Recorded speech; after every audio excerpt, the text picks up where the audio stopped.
வணக்கம் மக்களே. இன்று நாம் காண இருப்பது சிவகீதை அத்தியாயம் 6. இதில் ராமர் சிவபெருமானை நோக்கி சில கேள்விகளை கேட்கின்றார். அதற்கு சிவபெருமான் பதில் கூறுகின்றார். வாருங்கள் கதைக்குள் செல்லலாம்.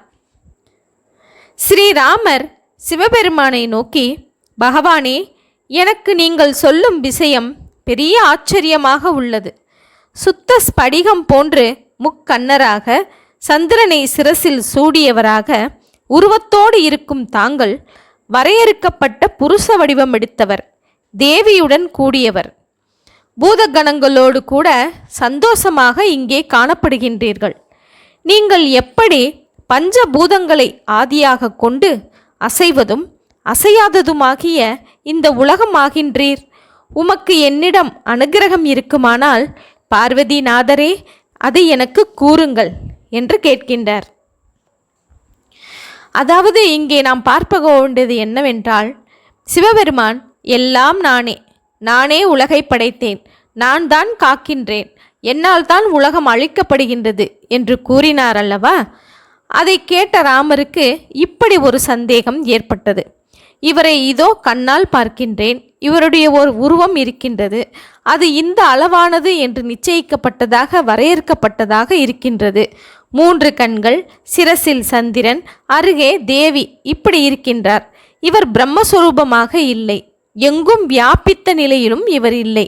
அப்படி இருக்கும்போது இந்த உலகம் நானே என்று இவர் கூறுவது பொருத்தமாக இல்லையே என்று எண்ணினார் ராமர். ஆனால் சிவபெருமானே கூறுவதால் அது உண்மையாகத்தான் இருக்கும். அந்த உண்மையின் சொரூபத்தை, விளக்கத்தை அறிய விரும்பினார்.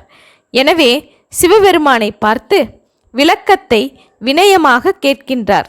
தங்கள் அனுக்கிரகம் என் மீது இருக்குமானால் அதை எனக்கு கூறுங்கள் என்று கேட்கின்றார். அடுத்து, மிக பாக்கியவானான ராமா, யாதொன்று தேவர்களாலும் அறிய ஒண்ணாததோ, எதனால் சம்சாரம் எனும் கடலின் கரையை சுலபமாக அடைவீரோ அதை கூறுகின்றேன். நல்ல நியமமுடையவரே, பிரம்மச்சரியத்தோடு நன்கு கவனித்து கேட்பீராக என்கிறார் சிவபெருமான். அடுத்து, காணப்படுகின்ற 14 உலகங்களும் பஞ்சபூதங்களும் மற்றும் கடல்களும் மலைகளும் தேவர்கள், அரக்கர்கள், ரிஷிகள் முதலானவர்களும் அசைவனவாகவும் அசையாதனவாகவும் எவை உள்ளனவோ அவையும் மற்றும் காணப்படுகின்ற கந்தர்வர்கள், பூதகணங்கள், நாகர்கள் முதலான அனைவரும் எனது அம்சமானவர்கள்தான். முன்னர் பிரம்மா முதலான தேவர்கள் அனைவரும் எனது உருவத்தை பார்க்க விரும்பி எனக்கு மிகவும் பிடித்த மந்தரமலையை அடைந்து அங்கு என் எதிரில் கரம் குவித்தவர்களாக துதித்தபடி நின்றார்கள். பிறகு விளையாட்டில் குதூகலம் காணும் மனம் கொண்டவர்களான அந்த பிரம்மாதி தேவர்களை பார்த்து அவர்களது ஞானமானது என்னால் அபகரித்து கொள்ளப்பட்டது. அந்த தேவர்கள் அமர்ந்து கொண்டனர். அறியாமையால் என்னை பார்த்து தாங்கள் யார் என்று பலமுறை கேட்டார்கள். பின்னர் நான் தேவர்களிடம், தேவர்களே, நானே பூர்வ புருஷன், நானே சிருஷ்டிக்கு முன்பு இருந்தேன், இப்போது இருக்கவும் செய்கின்றேன், இனியும் இருப்பேன், இந்த உலகத்தில் என்னிலும் வேறானவன் யாருமில்லை என்று கூறினேன். அடுத்து, தேவர்களே, நான் இல்லாத மற்றது கொஞ்சம் கூட இல்லை, நித்தியமானவனும் அனித்தியமானவனும் நானேதான், சுத்தனும் பஞ்ச பிரம்மங்களுக்கும் பிரம்மமாக இருப்பவன், பிரம்மம் என்ற பெயருக்கு ஏதுவாக இருப்பவன் நானேதான். இங்கு நாம் ஒரு விளக்கத்தை காணலாம்.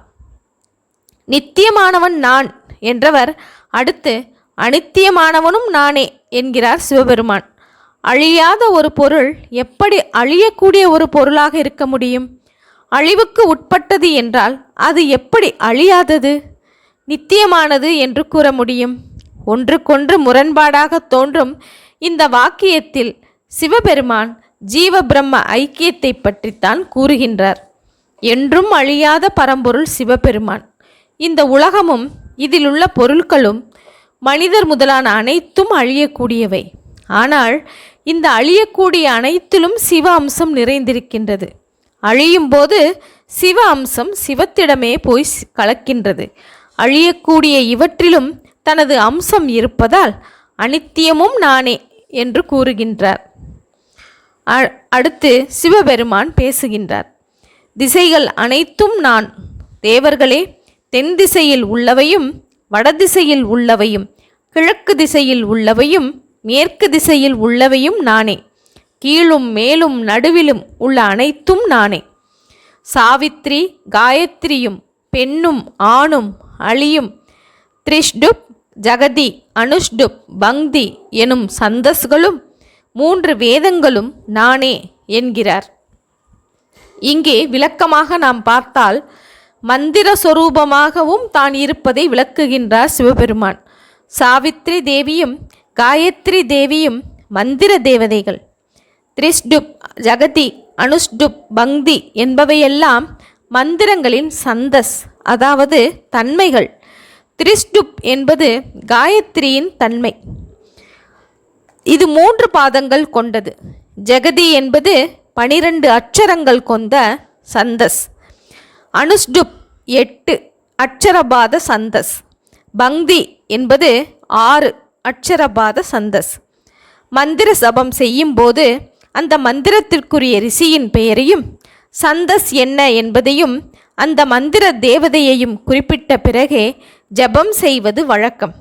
இங்கே சிவபெருமான் எல்லா மந்திரங்களின் சொரூபமாகத்தான் இருப்பதை குறிப்பிடுகின்றார்.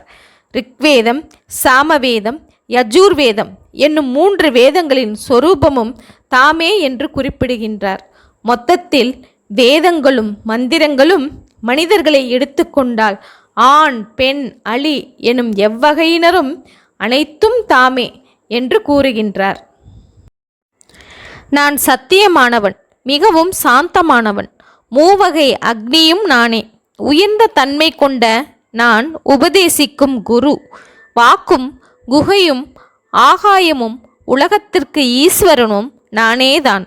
நானே மூத்தவன், சகல தேவர்களிலும் உயர்ந்தவன். மழை பொழியச் செய்பவன் நானே. சமுத்திரனும் நானே. நானே பூஜ்யன், நான் பகவான். நானே ஈஸ்வரன், ஜோதி வடிவானவன். நானே ஆதியானவன்.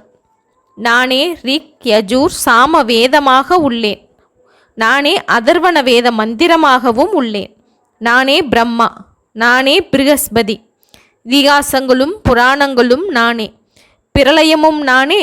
பிரளயத்தை ஏற்படுத்துபவனும் நானே. நாராசம்சி எனும் வைதீக காதையும் நானே. பிரம்ம வித்தைகளை கூறும் உபனிஷதங்களும் நானே. ஸ்லோகங்களும் சூத்திரங்களும் நானே. வியாக்கியானங்களும் உபவியாக்கியானங்களும் நானே. வித்யையும் யாகமும் ஹோமமும் ஆகுதியும் தானம் செய்யப்பட்டதும் படாததும் அனைத்தும் நானே. இவ்வுலகமும் மேலுலகமும் நானே. உள்ளும் வெளியிலும் எதிரிலும் அழிவற்ற பிரம்மமும் நானே. நானேதான் இருக்கின்றேன். ஒளியும் நானே, இருளும் நானே. சப்தம் முதலானவற்றை அறியும் இந்திரியங்களும் புத்தி அகங்காரம் முதலான விஷயங்களும் நானே. பிரம்மதேவரும் மகாவிஷ்ணுவும் மகேஸ்வரரும் நானே. பார்வதி தேவியும் முருகனும் விநாயகனும் நானே. இந்திரனும் அக்னியும் நிருதியும் வர்ணனும் வாயுவும் நானே. குபேரனும் ஈசானனும் நானே. பூலோகமும் புவர்லோகமும் சுவர்லோகமும் மகர்லோகமும் ஜனோலோகமும் தபோலோகமும் சத்தியலோகமும் நானே. தண்ணீரும் மண்ணும் தேஜஸும் காற்றும் நானேதான். ஆகாயம், சூரியன், சந்திரன், நட்சத்திரங்கள், கிரகங்களும் நானே. பிராணனும் மணி நாள் என்று குறிப்பிடப்படும் காலமும் நானே. அவ்வாறே மிருத்யுவும் முக்தியும் இதுவரையில் சென்றதும் அனைத்தும் நானே. நிகழ்கின்றதும் இனி நிகழப்போவதும் அனைத்து சராசரங்களும் நானே. சகல ஜீவ கூட்டங்களின் சொரூபமும் பிரணவத்தின் முதலும் நடுவும் முடிவும் நானே. பூர்புவஸ்வ என்னும் வியாகிருதிகளும் நானே. நான் விஸ்வரூபன், எப்போதும் ஜெபிக்கின்றவர்களுடைய சிரசாக இருக்கின்றேன். சாப்பிடப்பட்டதும் ஜீரணமானதும் நானே. செய்யப்பட்டதும் செய்யப்படாததும் நானே. மேலானதும் கீழானதும் நானே. நானே அனைவரும் அடையக்கூடிய இடம். அனைவரின் அன்புக்கிடமான தகராகாசத்தில் உள்ளவனும் நானே. ஆகாயமும் அணுவும் நானே. நான் அழிவற்றவன். புண்ணியமாகிய பிரஜைகளை உற்பத்தி செய்பவனும் அழகானதும் அறியக்கூடாததும் முன் ஏற்பட்டதும் நானே. பெரும் கவலத்தோனாகிய உபசம்ஹாரனும் நானே. நானே தேஜஸுக்கு இருப்பிடமானவன். மேலும் தேவதையாகவும் பிராணனாகவும் இருதய கமலத்தில் இருப்பவனும் நானே. மேல்பாகத்தில் எவனது சிரசும் எவனது கால்கள் வலதுபுறத்தில் உள்ளதோ அப்படிப்பட்ட 3 மாத்திரைகளை உடையதும் மிகச் சிறந்ததுமாகிய ஓம்காரம் என்னும் பிரணவ மந்திரமானது சாட்சாத் நானே. யாதொரு காரணத்தால் உச்சரித்த அளவில் ஜீவனை மேலே போகச் செய்கின்றேனோ கீழே போகச் செய்கின்றேனோ அதனால் நான் ஓங்காரம் ஆகின்றேன். ஏகனானவனும் நித்தியனும் பலகாலம் உள்ளவனும் நானே. இங்கு இவ்வாறு கூறுகின்றார் சிவபெருமான். ஓகே மக்களே, 6வது அத்தியாயத்தில் 30 ஸ்லோகங்கள் இதுவரை பார்த்தோம். இதன் தொடர்ச்சியை அடுத்த காணொளியில் காணலாம். நன்றி, வணக்கம்.